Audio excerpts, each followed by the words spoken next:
All right, we installed this landscape last year, and honestly, I thought it came out great. These two little dead boxwoods in the front don't look the greatest, but this little hydrangea tree is going to make it. There's a hydrangea tree over there flanking the parking lot that's going to make it. This is a sweet annual planter. It's actually got the Gabris Landscaping fleur-de-lis on it, custom made out of a friend's shop up in St. Louis. And it's in loving memory of the founder, Woody Justice. So currently his daughters run this place, or Amelia at least does. That's who I talk to. And this is how it came out. So you've got a pretty cool thing. I'll show you it in a second now that that car's moved. But we redid the whole thing. This all used to be grass. There's a cool Traveler's Weeping Redbud right there. So anyways, they got a drive-through for their jewelry cleaning. That's actually got some magnolias in the center, so it's going to end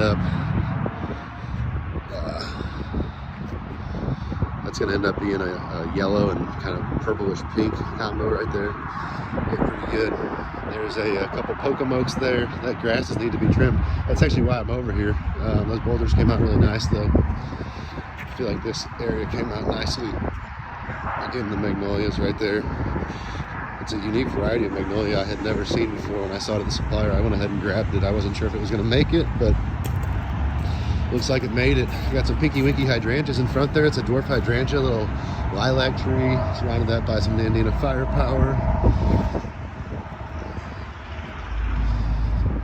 And in the back, this is the back. So I just made it nice and spacious. Just, anchored it with some, well, the whole building's anchored with blue atlas cedars, but then just anchored these column areas with the emerald green arborvitae. That's a little lime hydrangea. You got an oak leaf over there. Again, they're not gonna ever really fill out all this space, but that's fine. It's a little less maintenance for them on the back side of the building, where a lot of people are just driving past, not really paying attention. But it keeps it looking good. It ties it in with the rest of the theme.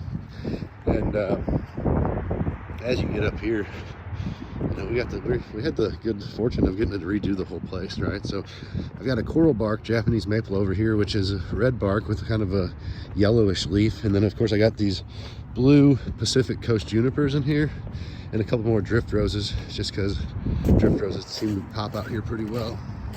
We got a couple Danica arborvitae, and then that's a standard blue globe. Again, more Nandina firepower. Those are the Dobbs frosted.